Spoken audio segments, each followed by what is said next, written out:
Welcome to Sage Advice, Superhumans, and Storytelling, a podcast series developed for high school seniors preparing to enter into the adult world.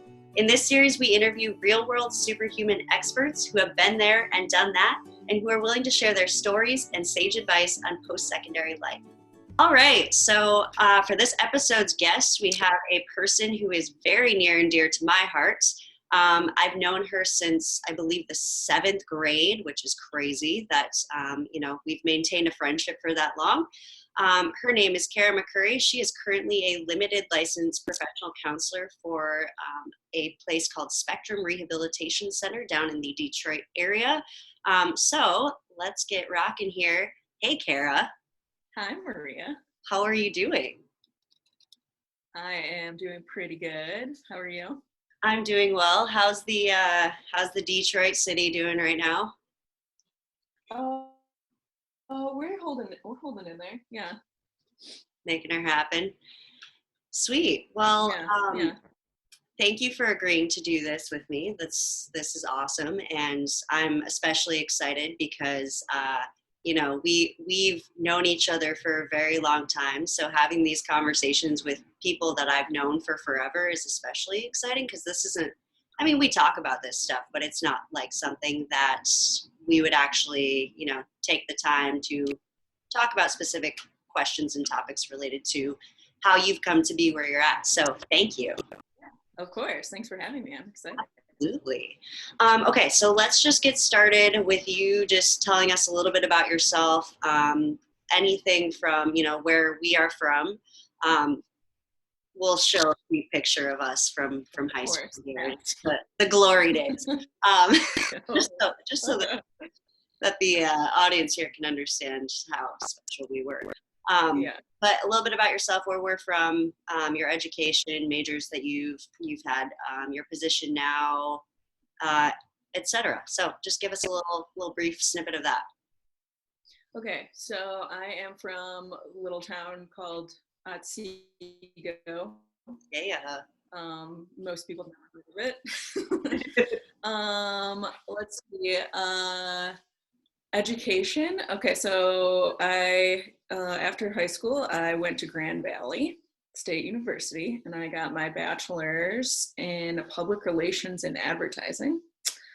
And then after I graduated, I took probably like maybe 4-year break, I would say, until I decided I wanted to go to grad school. And then I got my master's in counseling, professional counseling. Let's see. I have an adorable dog named Sherlock. Yeah. Yeah. I don't know. Is there anything I'm forgetting? No, that covers it. That's a nice broad introduction and background to you. Okay, so let's kind of start at the beginning. We both graduated from Otsego High School. Go Bulldogs. And, I don't think I've ever asked you this. When we were preparing to graduate and stuff, everybody's applying for colleges. We're doing what my students do now. We're kind of getting the stress of understanding that the adult world is approaching. As you were doing that, let's see, did you always know that college was the plan for you? I felt like that was the only choice I had. I felt like from my family, that was pretty much like, you go to college and that's it, which is, in my opinion, kind of unfortunate because college is really expensive. And as graduating as a 17-year-old, I was just doing what I was told, and I had no idea how much whatsoever. Yeah. And I just jumped into it and was like, yeah, I'll take out all these loans, sure. Yeah. I can relate to that too. I always felt like that was the expectation. And I tell this narrative to my students all the time that, I went to Kendall my first year, which, and spent all that money at a school that was far more expensive than Northern. And I had no preparations, but I just felt the pressure to attend college. So that's what I did. That's all I felt I could do. Yeah. So you kind of felt like, you had to. If you if you could have done anything else instead of going to college right away, what do you think you would have done? I think I would have taken like a year or two and just worked. I don't know, and had like real world experience working, because I never really did that until, you know, after I graduated, after college. While I was in college, I didn't really have a job until, so Yeah, for sure. For sure. That a year off, just I going think. out there, like getting experience. Yeah.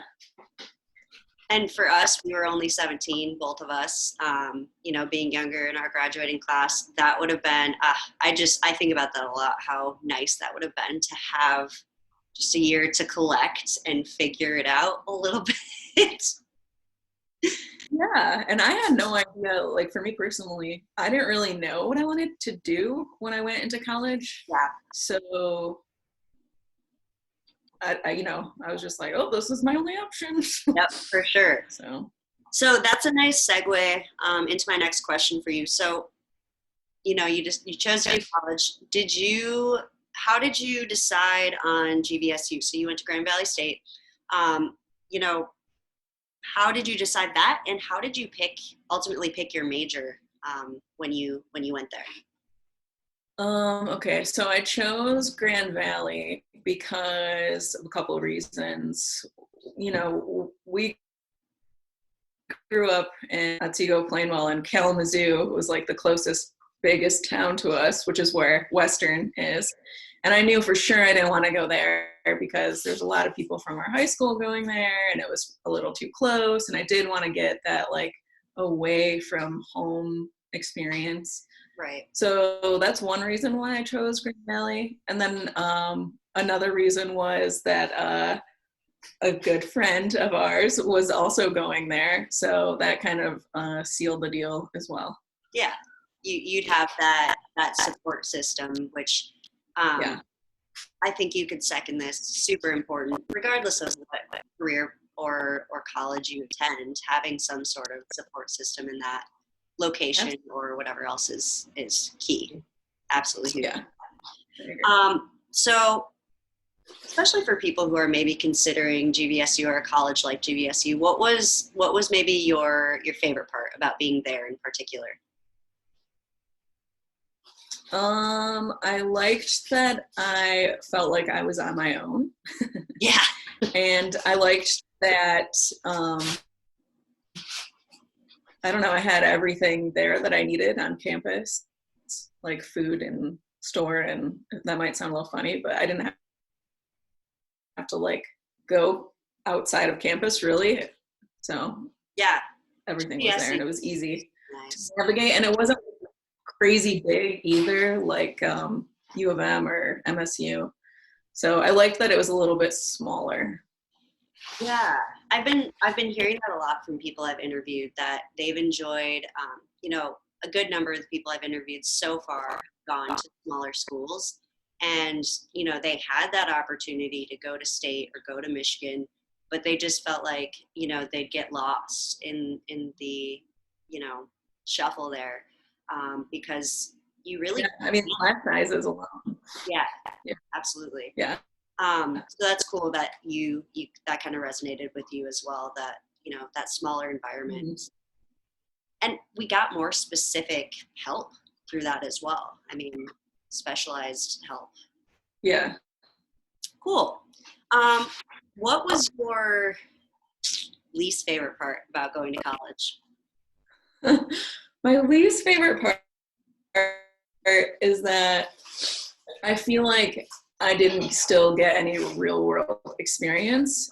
I don't know if this will make sense or not, but in a way, when I look back at it, I feel like it was just like a continuation of high school in a way, because sure, I was away from home, but everything was like taken care of per se through my loans, like, you know, food and dorm and all that stuff. So I feel like I still had no idea how money worked really, or how the world worked. Yep, I feel that. I, you know, we graduated and we were so naive still. And it's funny to think about that. Like, why, I always wonder, where was it us? Like, did we go wrong in, our college experience? Were we not paying attention to the right things, or is college very similar to high school in that, we often aren't getting the real world preparations? Not to say, I mean, as a high school teacher, I feel like we do a very good job of trying to make that happen, but how I'd be interested to do an interview with somebody who feels like they have some good insight on like how should we be approaching that, and how should we be seeking out those understandings that we need for the adult. Right. I don't know if I know the answer to that. Yeah. I feel like I don't know. I kind of feel like that's how college is structured a little bit. Mm-hmm. Absolutely. I don't know. It's very protected. You're in this like safe environment where everything's provided for you. Yeah. So I don't know. It's a little bubble. It really is. Yeah.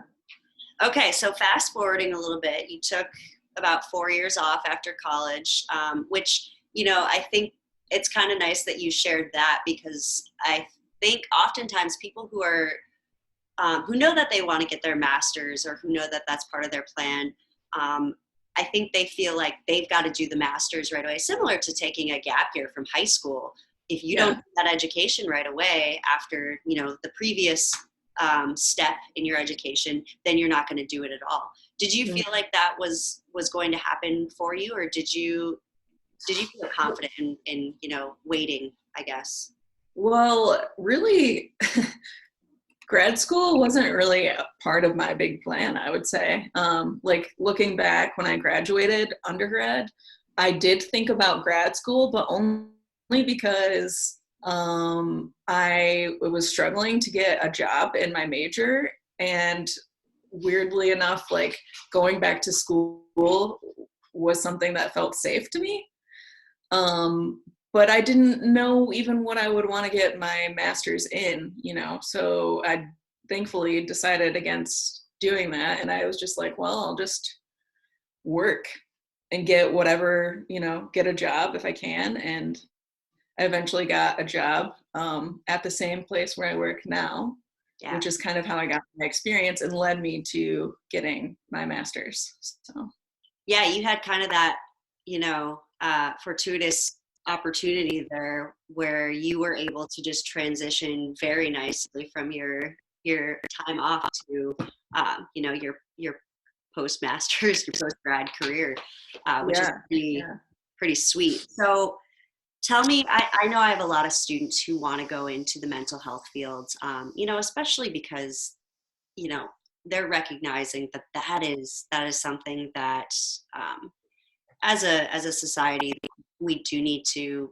pay more attention to. So, tell me a little bit about your current position, why you ultimately chose it, maybe some hard lessons you had to learn in doing it, tell me the beautiful sides, the ugly sides. Okay. So, when I first started where I'm working at now, I started as a behavioral technician. And so in this company, we primarily treat people who have traumatic brain injuries from usually auto accidents. Wow. And so I was doing a lot of like one-on-one work with those clients in the community. And I would just like kind of take them out, and we would do like grocery shopping, or we would go do an activity like go to the movies or go to a park or that kind of thing.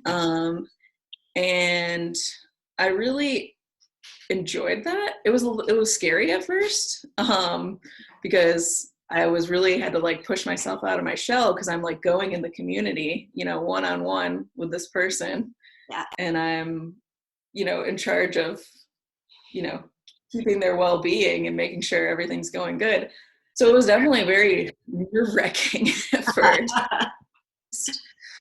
And it was very scary for me. But after I like pushed myself through that, I really started to enjoy it.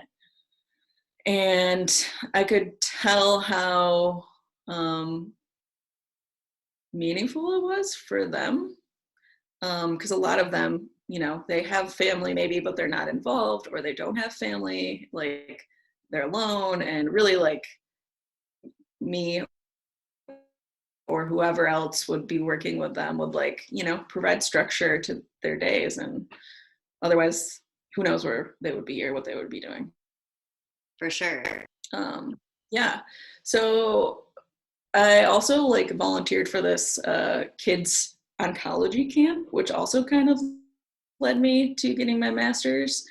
A lot of these kids have gone through a lot of trauma that not your normal teenager or youngster have gone through. And I really saw the need for mental health in youth as well. So that also led me to get my master's. So like the combination of those two things, I was like, okay, I think I might be good at this. Yeah.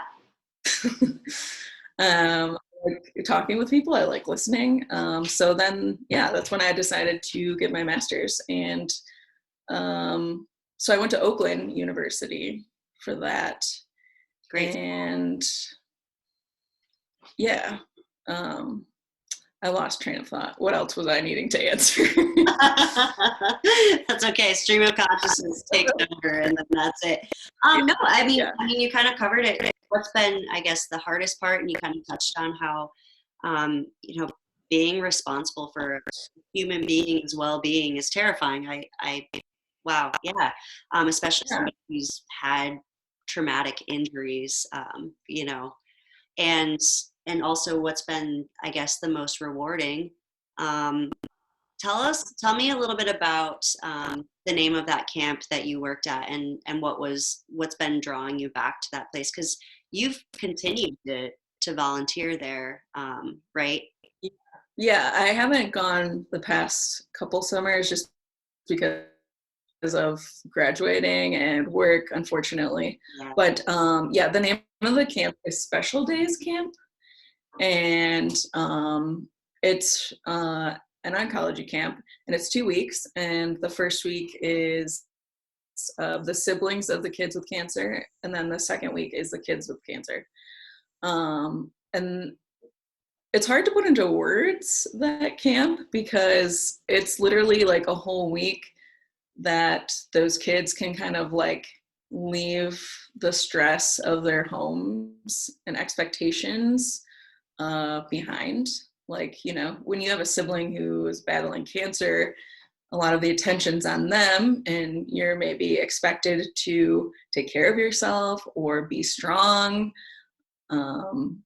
So yeah, those kids are amazing. Yeah. And they're really sweet and caring, and they've been through a lot more than a lot of adults have ever been through. For sure. So, and what a good experience for, your own personal growth, being involved in something like that. Giving to people who have this insights into, life that maybe we lack because we haven't had those types of traumas and those types of experiences. So that's really cool. We take, for granted too, that, maybe we don't think about. Absolutely. So before I get to kind of the big question of, if you were to look your 17-year-old graduate self in the eyes and say, here's my advice for you, man. What would you change about your path from then to now? If you could change anything, what would that be? That's a huge question. If anything, and I mean, maybe you don't have anything, but I have a couple of my own for sure. Yeah, I think, and we probably already touched on this, but I definitely would not have rushed myself into going to college at the age of 17, just because I had no idea what I wanted to do really. And it was a lot to take on that much debt, and I still have a lot of debt from then. And I have no idea how loans worked whatsoever. So I wish someone would have really like sat down with me and talked about all of my options and like helped me understand how money works more.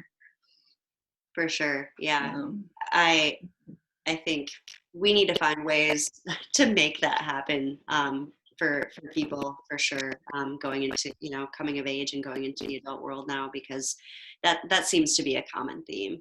yeah. I don't know how to manage my finances, and oftentimes that can put us in some unfortunate positions as adults. So yeah, Yeah. that's pretty huge. So to kind of tie all this up, and maybe you'll be pulling from some of the things you've already mentioned, but going back to yourself now, 17 years old, graduation day, we just had high school swing out. That happened. We're in the football stadium, graduating. Mm-hmm. Picturing it. Yeah, right. It was, Uh-huh. but we didn't get to graduate. This is a total tangent here. We didn't get to graduate in the stadium. We had to graduate indoors because they thought it was going to storm. Do you remember that? I was kind of mad. Yes, I I was do. a little Yeah. disappointed about that. Anyway, though, like, what would you tell yourself? What advice or life lessons would you provide yourself with, in order to maybe have lessen the impact of entering the adult world? Mm. It's a hard question. I guess, yeah, it is a hard question. I guess I would tell myself um, to, well, one, be kinder to myself, and be open to new experiences, even if they seem like super, super scary. And, you seem like, I don't know if I could even get through something like that. Be open to it. Even though it may seem scary, you'll probably get through it and it'll be okay. Um, what else? I don't know. I think when you're 17, the world is huge, and it can be daunting, right, and scary. But that kind of goes back to, make sure you have an awesome support system that Yeah, you can surround yourself. Yeah. Whether that be friends or family or both. Yeah. yeah, Just you'll get through it. You'll be okay. yeah. That's Mm-hmm. perfect. That's brilliant. Yeah, be kind to yourself, and surround yourself with the people who are going to lift you up rather than tear you down. For sure. Yeah. And be Awesome. kind to others. Be empathetic. You never know what someone else is going through. For So, sure. Yeah, the empathy piece. I found that maybe more than anything else is what has helped me function in the adult worlds, believe it or not. You can have yeah. all the knowledge in the world, you can have the best career in the world, but if you lack empathy, it life is so tough. Yeah. Because there's, a lot of people in this world, like I said, and not everyone's gonna behave in ways that you may think is right, or act certain ways, or maybe not. People aren't nice, but Yeah, you have no idea what they're going through, and, for sure. what brought them to that place. Absolutely. So Well, thank you so much for agreeing to be a part of this. I appreciate it. I know my students who are planning to go in a similar direction as you will really appreciate this, and just great life advice for those who are pursuing college and asking those big questions as they get to the end of their senior year. So thank you so much. you're so welcome. And if you're, like, a side note, if you're any of your students who are interested in pursuing mental health, look into it, check it out, shadow someone, talk to people who are in the fields, like, and I would be more than happy to, answer any questions if anyone has any. It can be really tough work, but it's also super rewarding to kind of watch people grow. So Absolutely. Absolutely. Cool. Well, thank you, best friends. I love talking to you, but I love talking to you in this format as well. cool to see you talk about those big, coming of age moments that you've had. And we'll see you soon. Okay, sounds good.